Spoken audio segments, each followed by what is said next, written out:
Assalamualaikum anak-anak. Apa kabar kalian hari ini? Alhamdulillah, segar-segar, semangat-semangat semuanya ya. Siapa tadi yang bangunnya sebelum subuh? Ketika kita ingin sukses itu yang harus kita mulai dari bangun pagi ya. Oke, baiklah, hari ini sebelum kita melanjutkan perkuliahan kita mulai dulu seperti biasa dengan pembacaan doa.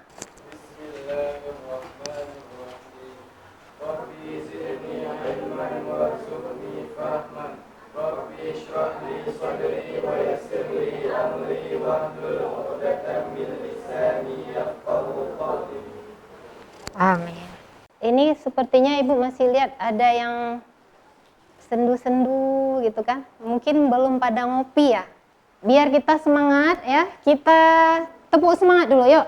Tepuk semangat. Semangat. Ore. Baiklah, sebelum kita lanjutkan materi hari ini, ada yang masih ingat materi kita di pekan yang lalu? Tentang apa?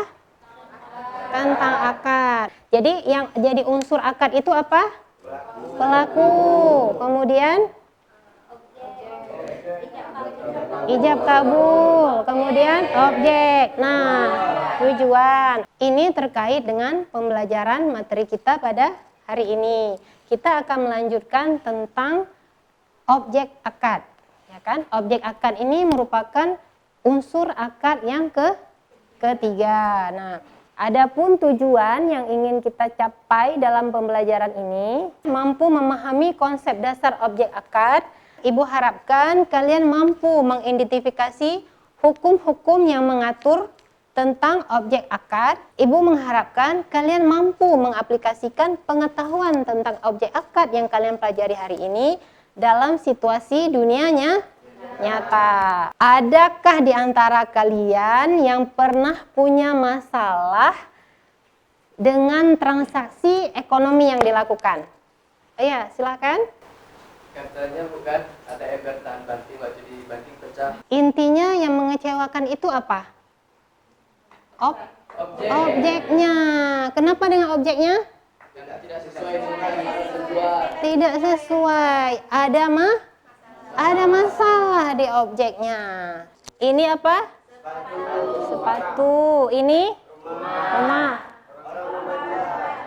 Oke. Ada yang pernah beli sepatu kekecilan? Ada. Masalahnya di mana? Objek. Oke. Kenapa bisa masalah dengan objek? Kadang ukuran yang lain kan nggak sama. Nggak sama informasinya ya? Oke. Udara, mahkota atau kehormatan.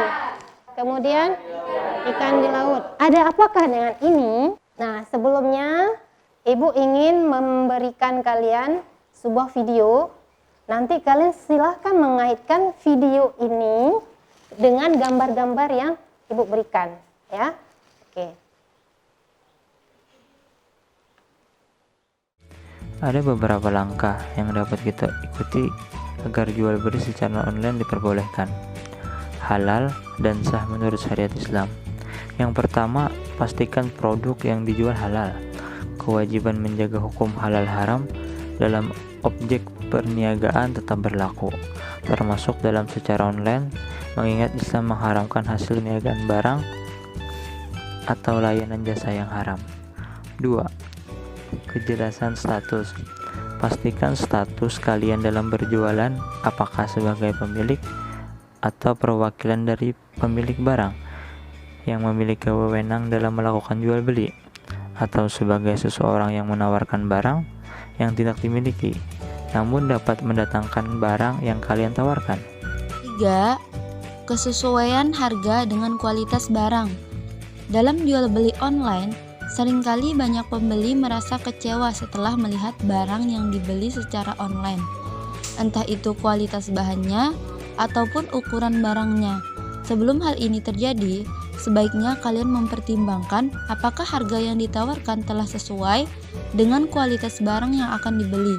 Sebaiknya juga kalian meminta foto yang real dari keadaan barang akan dijual. Nah, setelah kita saksikan video yang tadi, ada yang mau memberikan tanggapan? Oke, silakan Olia. Di video yang tadi dijelaskan adalah jual belinya harus sesuai dengan syariah. Harus sesuai syariah. Oke, ada lagi? Oke, silakan Dila. Barangnya harus halal. Kita bagi kelompok, kita diskusikan yang terkait dengan video tadi. Oke? Oke. Nah, sekarang Ibu ingin kalian menjawab terkait dengan permasalahan tadi, ya. Mengapa objek akad itu penting dalam sebuah transaksi, ya? Jadi kalian nanti bisa mengumpulkan data-data terkait dengan apa pengertian dari objek akad, apa syarat-syarat dari objek akad.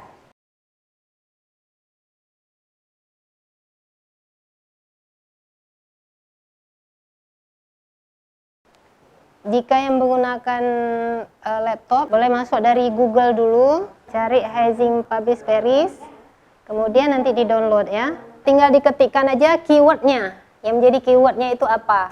Misalnya objek akad, syarat-syarat akad, nanti akan keluar artikel-artikel yang terkait dengan objek akad.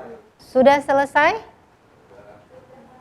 Silakan kelompok 1 untuk mempresentasikan. Objek akad merupakan barang atau jasa yang akan dijual dalam akad jual beli, yaitu barang yang akan dipindahkan hak kepemilikannya kepada seorang pembeli.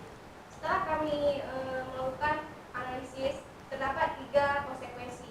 Yang pertama, barang harus ada pada saat melakukan akad. Yang kedua, barang yang dijadikan objek akad harus sesuai dengan ketentuan syarat seperti halal, jelas, dan sesuai dengan yang dipromosikan. Yang ketiga, barang yang dijadikan objek akad harus bisa diserahkan pada waktu akad tersebut. Nah, yang ketiga, akibat jika objek akad tidak memenuhi syarat jual beli. Akibatnya, perjanjian tersebut bisa dibatalkan. Namun jika suatu perjanjian tidak memenuhi syarat tersebut, maka perjanjian tersebut adalah batal secara hukum dan dapat merugikan salah satu pihak, yaitu pembeli. Saran saya meliputi objek sebuah akad yang tidak memenuhi persyaratan yang telah ditetapkan. Ada beberapa kemungkinan yang akibatnya terjadi kan. Yang pertama ada pembatalan akad. Yang kedua kerugian atau ganti rugi, renegosiasi dan tindakan hukum. Karena kelompok 1 hanya melakukan 3 kriteria. Kita persilakan kelompok 2 ya. Saya mewakilkan dari kelompok 2 ingin menjelaskan apa pengertian objek akad. Pengertiannya adalah objek merupakan bahan yang nantinya akan dijual dalam akad jual beli. Yang selanjutnya lagi, apa syarat-syarat dan prinsip objek akad?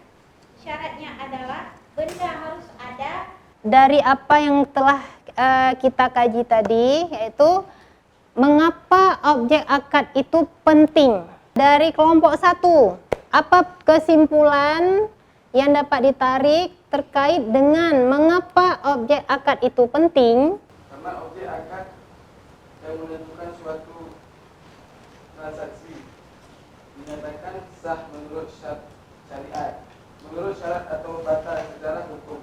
Maka harus diperhatikan dari berbagai aspek baik dari rukun dan syaratnya. Oke. Objek akad itu seperti yang gambar di awal kita tampilkan ya. Itu sebenarnya dia terdiri dari barang, kemudian satu lagi intelektual. Dia ada beberapa syarat. Jika tidak tercapai syarat-syaratnya, maka akad tersebut menjadi fasid dan batal, ya. Nah, sehingga transaksinya tidak sah menurut hukum Islam. Dalilnya itu ada di dalam surat An-Nisa ayat 29 yang artinya, hai orang-orang yang beriman, janganlah kamu saling memakan harta sesama dengan akad yang batil, kecuali dengan jalan perniagaan yang berlaku dengan suka sama suka di antara kamu. Ketika kita tidak memahami tentang objek akad, kita akan cenderung ekstrim, kalian pernah dengar produk akad murabahah di perbankan? Nah ya, oke. Ketika kita tidak memahami bagaimana kejelasan tentang objek akad, maka kita akan ekstrim memahami bahwa yang dilakukan oleh bank itu adalah haram. Karena bank tidak menjual barang, dia adalah tempat untuk menyimpan uang. Nah, ya, sehingga orang akan berpikir, untuk apa bank syariah? Prakteknya masih sama dengan bank konvensional.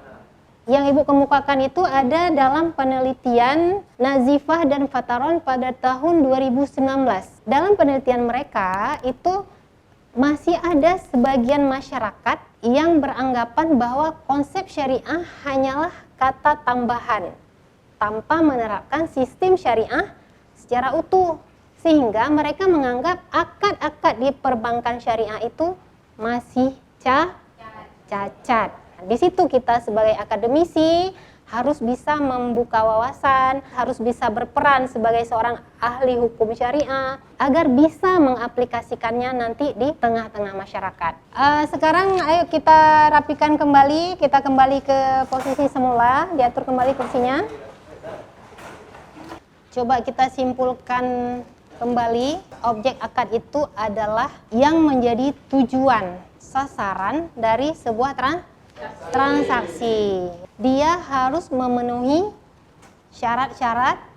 Yang pertama, sesuai dengan syariah. Kemudian harus jelas spesifikasinya. Kemudian harus dimiliki dengan sempurna.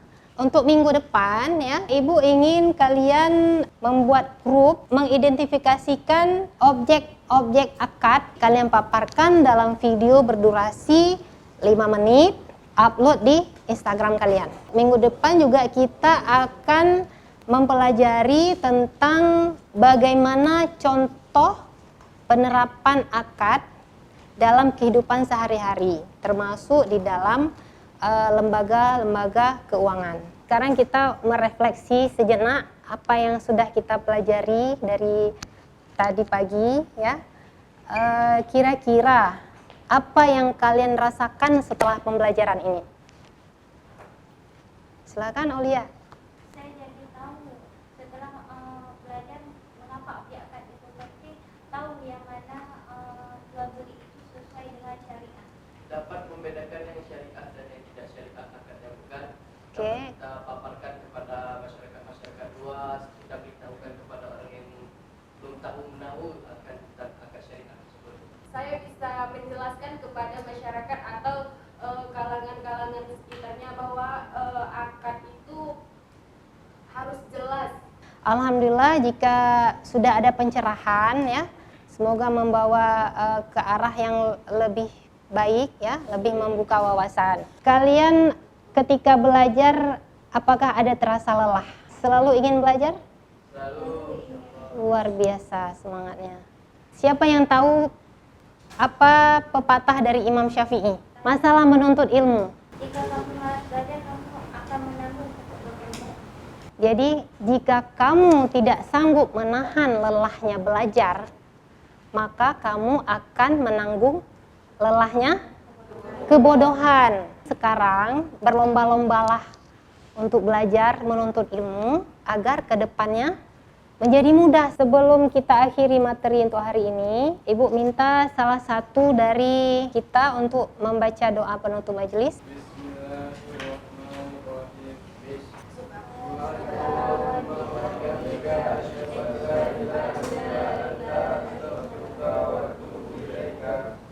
Amin. Agar setelah ini kita tetap semangat beraktivitas, ayo kita kembali yel-yel semangat. Semangat. Semangat. Hore.